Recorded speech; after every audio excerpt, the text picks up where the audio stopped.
Google spies and DEI lies, which reminds us in the end, the search engine is not our friend. Google is a part of our everyday lives. It's become this indispensable thing, but whatever you think it is, it's not your pal. Case in point, the search engine recently settled a $5 billion privacy lawsuit over tracking people in its so-called incognito mode. In other words, now would be a good time to delete your browser history. Again. Incognito mode was supposed to be a way for you to search stuff without being tracked, but users allege the opposite. And by stuff, I mean great deals at LL Bean, and definitely not German babysitter porn, Joe.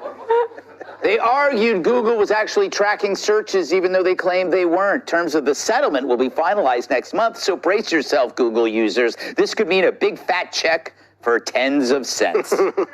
So Google spies on us.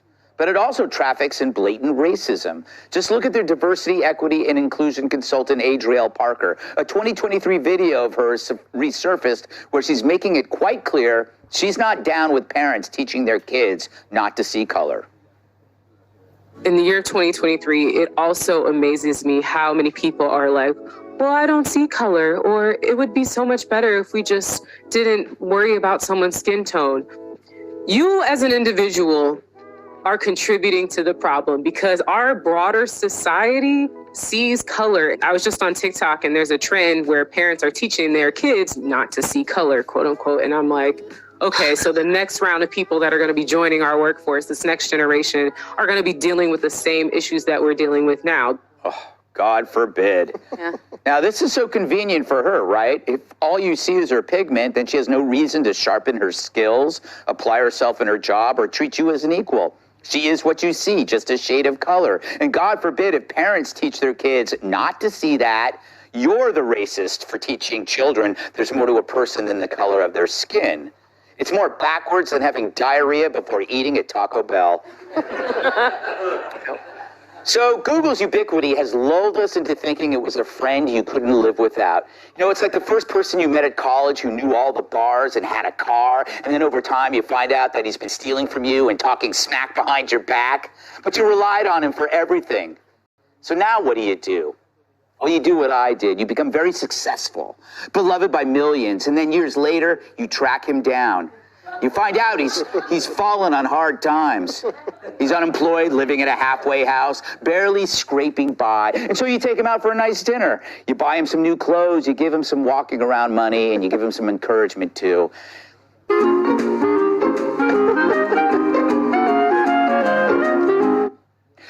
You enjoy a long walk in the summer breeze, discuss old times, you hit a pub or two, and then when the night ends, you bid him adieu and you go home and you're happy that you were able to move on from this conflicted period in your life. And then you drive back the next day and take a on his lawn. That's what I did. Joe, you must be quaking in your boots, right? Those are boots. About the violation of online privacy. Is privacy essentially an illusion? Of course. We're just getting milked by Google and these companies. We're the product for them. Anybody who thinks, and then this thing that, I thought incognito mode was going to help me out. I was prepared for my final words to be, delete the browser history, delete it, please. I'm going to die with a magnet in my hand. Get rid of all those files. Yeah, it's pretty silly to think that they would allow you to do that. Now, as far as the DEI stuff goes, I think this is what we're going to find was behind the Boeing issues. That it's going to catch up with us. That people who were moved ahead not because they were competent, we're going to start to have doors falling off airplanes and stuff because people aren't good at their jobs. And you can look what happened at Harvard. Somebody's president of Harvard. You think this must be a really high capability person.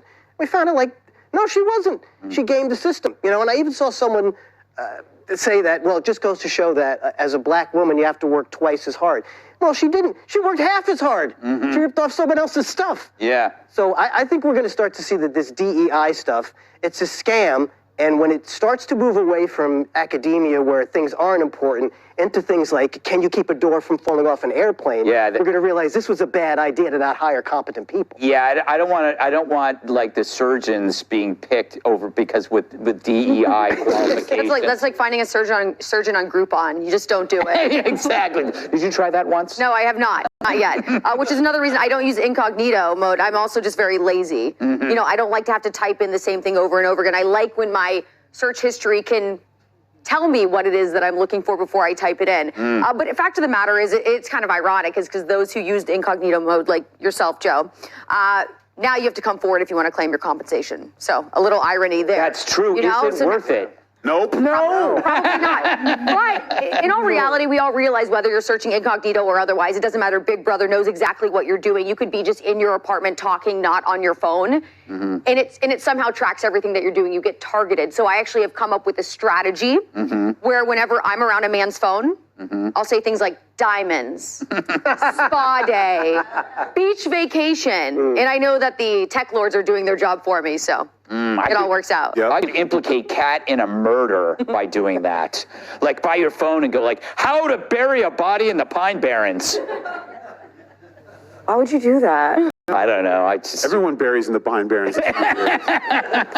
It's great because it snows there and the bodies freeze. Kat, what worries you more, the DEI or this online privacy violation? It is really scary when you think about it. Like, everyone here, I don't care who you are and how nice you look, you got some weird stuff on your phone. Yep. Like, everybody does. All of us do. And it really, the only thing you can do is just to not think about it. Because if you think, nobody would come forward and be like, yes, did you look at my incognito mode? Because I browse in incognito mode, and I don't want people to see that. In some ways, it might be kind of freeing, actually, if it was all out there, because then I wouldn't be employable, my family wouldn't talk to me, my husband would divorce me, I'd be truly free. Mutually assured destruction. If everybody was vulnerable, you couldn't go after anybody. And the only people that would be safe would be the truly boring people. Like But myself. nobody wants to talk to them anyway. I'd be like, come to my party, you freaks. Let's all hang out. Yeah, exactly. I can only imagine if we all right now were forced to pull up our search history from the last 24 hours, that would I would walk out of this building and I would never come back. Oh, not me. I'm happy to share mine. It's I nothing didn't fall but for that. that you donate to. I'm planning a trip to Calcutta. We discussed it. We're going to go by rowboat because we're about the environment. I knew, yeah, that's right. I knew that from jump was a setup. You can't fool fellas. If incognito, that's like safe place to tell your wife or girlfriend exactly what you think. It doesn't exist, ladies and gentlemen. There's no place you can go. If you're going to go online, you just have to do what I do. I have a beautiful samurai sword. I have all the stuff ready for a beautiful death. But if you think by any means that you can just go on incognito and be safe and just let it rip, you're dumb from jump. I won't even if I think someone's questionable. Like if I'm at the airport and I see like a creepy guy comes over sit next to me, I'm like, bro, you got to move. And they'll be like, why? What's wrong with me? You're too close to my phone. Yeah. Because whatever creepy you're going to look up is going to show up in mine. Or you hear someone talking like that, I'll hear diamonds and that.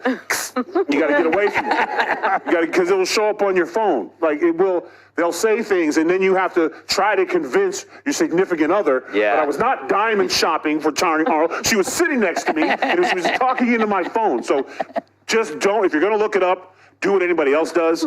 Just lie and deny and blame it on your kids. Yeah. Okay, there is no safe zone. You're online.